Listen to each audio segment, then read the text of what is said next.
Halo teman-teman, pada pertemuan kali ini kita akan membahas materi tentang analisis rasio.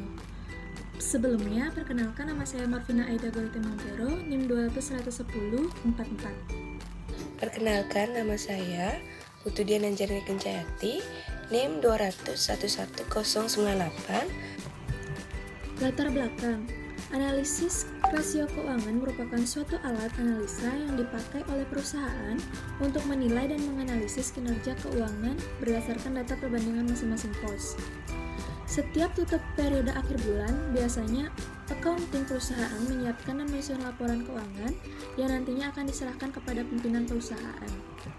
Tujuan laporan keuangan adalah untuk memberikan sebuah gambaran dan penjelasan informasi mengenai posisi keuangan dan kinerja perusahaan yang dapat dijadikan pedoman dalam mengambil keputusan bisnis. Baik, selanjutnya saya akan menjelaskan tentang tujuan.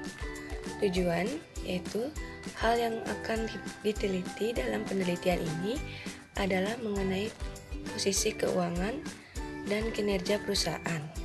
Posisi keuangan perusahaan mencerminkan kemampuan pengelolaan keuangan perusahaan dalam menjalankan aktivitas perusahaan. Sedangkan kinerja keuangan perusahaan mencerminkan kemampuan dalam pengelolaan keuangan perusahaan dalam menjalankan aktivitas perusahaan. Untuk mengetahui posisi kinerja keuangan perusahaan dapat menganalisa laporan keuangannya. Ada beberapa alat yang digunakan untuk menganalisis laporan keuangan perusahaan. Di antaranya adalah dengan menggunakan analisis rasio. Analisis rasio bertujuan untuk mengukur tingkat efektivitas keputusan yang telah diambil oleh perusahaan dalam menjalankan usahanya. Pengertian laporan keuangan. Laporan keuangan merupakan suatu informasi yang menggambarkan kondisi suatu perusahaan, di mana selanjutnya akan menjadi suatu informasi yang menggambarkan tentang suatu kinerja perusahaan. Laporan keuangan merupakan produk akhir dari serangkaian proses pencatatan data transaksi bisnis. Lebih lanjut, dijelaskan bahwa laporan keuangan merupakan alat yang sangat penting untuk memperoleh informasi sehubungan dengan posisi keuangan dan hasil-hasil yang telah dicapai oleh perusahaan yang bersangkutan. Baik, selanjutnya saya akan menjelaskan tentang pengertian analisis keuangan. Analisis keuangan menurut standar akuntansi keuangan PSAK nomor 1 menjelaskan bahwa tujuan laporan keuangan adalah menyediakan informasi yang menyangkut posisi keuangan, kinerja, serta posisi keuangan satuan perusahaan yang bermanfaat bagi sejumlah pemakai dalam pengambilan keputusan. Menurut Harry S.E. MSI dalam buku Analisis Kerja, analisis laporan keuangan adalah suatu proses untuk membedah laporan keuangan ke dalam unsur-unsur dan menelaah masing-masing dari unsur tersebut dengan tujuan untuk memperoleh pengertian dan pemahaman yang baik dan tepat atas laporan keuangan itu sendiri. Selanjutnya, tujuan dan manfaat analisis keuangan. Yang pertama, untuk mengetahui posisi keuangan perusahaan dalam satu periode tertentu, baik harta, kewajiban, modal, maupun hasil usaha yang telah dicapai untuk beberapa periode. Yang kedua, untuk mengetahui kelemahan-kelemahan apa saja yang menjadi kekurangan perusahaan.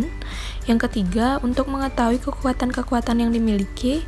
Yang keempat, untuk mengetahui langkah-langkah apa saja yang dilakukan ke depan yang berkaitan dengan posisi keuangan perusahaan saat ini.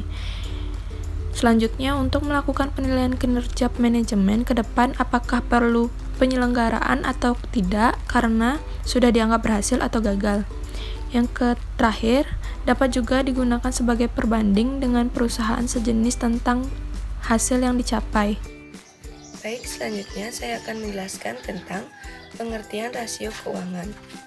Menurut Wirsidi dan Bambang Analisis Keuangan merupakan instrumen analisis presentasi perusahaan yang menjelaskan berbagai hubungan dan indikator keuangan yang ditunjukkan untuk menunjukkan perubahan dalam kondisi keuangan atau prestasi operasi di masa lalu dan membantu menggambarkan tren pola perubahan tersebut untuk kemudian menunjukkan risiko dan peluang yang melekat pada perusahaan yang bersangkutan. Analisis rasio keuangan merupakan salah satu alat yang paling populer dan banyak digunakan, meskipun perhitungan rasionya hanyalah merupakan operasi aritmatika sederhana, namun hasilnya memerlukan interpretasi yang tidak mudah. Jenis-jenis rasio keuangan. Secara umum, rasio keuangan dibagi menjadi 4 bagian, yaitu rasio profitabilitas yang biasa digunakan untuk mengukur kemampuan perusahaan dalam menghasilkan keuntungan untuk perusahaan. Yang kedua, rasio likuidasi digunakan untuk mengukur kemampuan perusahaan dalam membayar atau melunasi utang atau kewajiban dalam skala jangka pendek yang harus segera dipenuhi. Yang ketiga, rasio solvabilitas yang digunakan untuk mengukur kemampuan perusahaan dalam melunasi semua kewajibannya, baik kewajiban jangka panjang maupun jangka pendek, utamanya apabila di saat perusahaan yang bersangkutan harus dilikuidasi. Yang keempat yaitu rasio aktivitas, digunakan untuk mengukur efisien perusahaan dalam menggunakan aktiva yang dimiliki. Baik, selanjutnya saya akan menjelaskan tentang pengertian kinerja keuangan. Kinerja keuangan adalah suatu analisis yang dilakukan untuk melihat sejumlah mana suatu perusahaan telah melaksanakan dengan menggunakan peraturan-peraturan pelaksana keuangan secara baik dan benar. Penilaian ini dapat dilakukan dengan melihat sisi kinerja keuangan atau financial performance dan kinerja non-keuangan atau non-financial performance.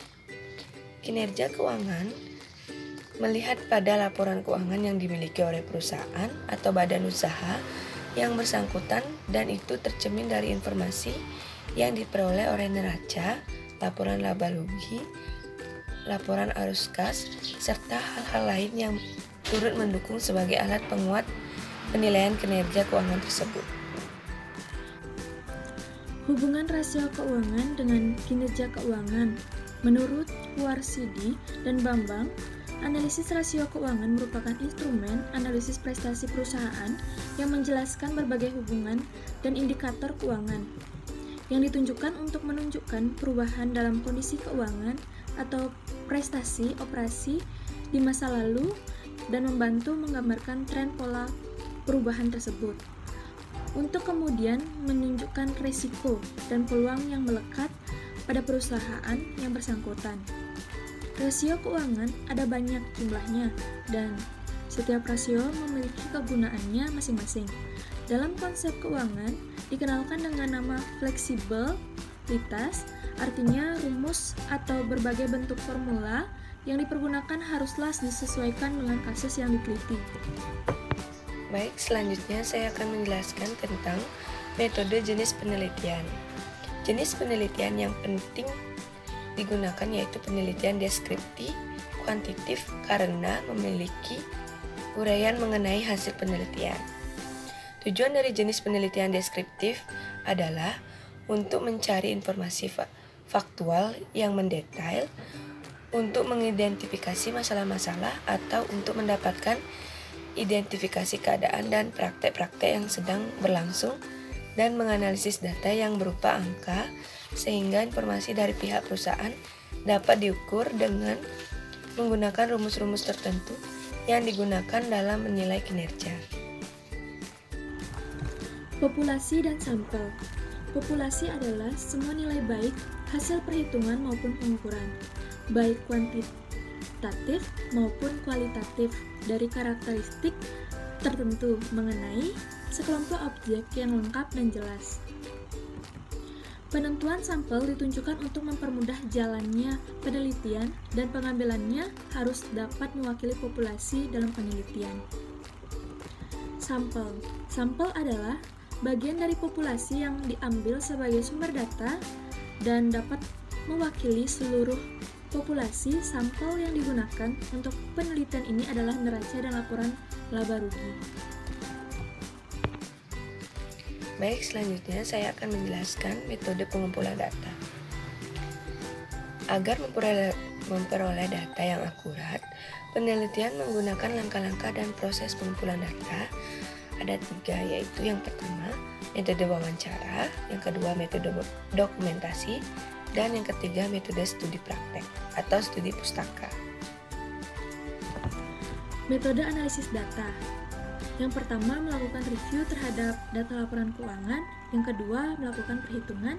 Yang ketiga, melakukan perbandingan terhadap hasil perhitungan yang telah diperoleh.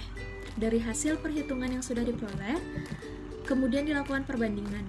Yang terakhir, memberikan analisis data atau kesimpulan terhadap perhitungan dengan metode series analisis dari hasil perhitungan yang telah diperoleh. Dari hasil metode di atas, diharapkan nantinya akan dapat dibuat satu kesimpulan yang menyatakan posisi perusahaan tersebut berada dalam kondisi sangat baik, baik, sedang atau normal, tidak baik, dan sangat tidak baik. Jadi, dari penjelasan di atas dapat disimpulkan bahwa analisis rasio keuangan merupakan bagian dari analisis keuangan yang dilakukan dengan menghubungkan berbagai pikiran yang terdapat pada laporan keuangan dalam bentuk rasio keuangan. Rasio keuangan dibedakan menjadi 4 jenis, diantaranya rasio likuiditas, rasio solvabilitas, rasio aktivitas, dan rasio profitabilitas. Dari jenis-jenis rasio tersebut, kita dapat menggunakan rasio keuangan untuk mengevaluasi kondisi keuangan perusahaan dan kinerjanya. Analisis keuangan juga mempunyai beberapa keunggulan, salah satunya adalah rasio sebagai pengganti yang sederhana dari informasi yang disajikan laporan keuangan yang sangat rinci dan rumit. Rasio mengetahui posisi perusahaan di tengah industri lain. Kelemahan analisis keuangan salah satunya adalah perbedaan metode akuntansi akan menghasilkan perhitungan yang berbeda. Misalnya perbedaan metode penyusutan atau metode penilaian persediaan. Sekian penjelasan materi yang bisa kita sampaikan. Jika ada salah kata, mohon dimaafkan. Sekian, terima kasih.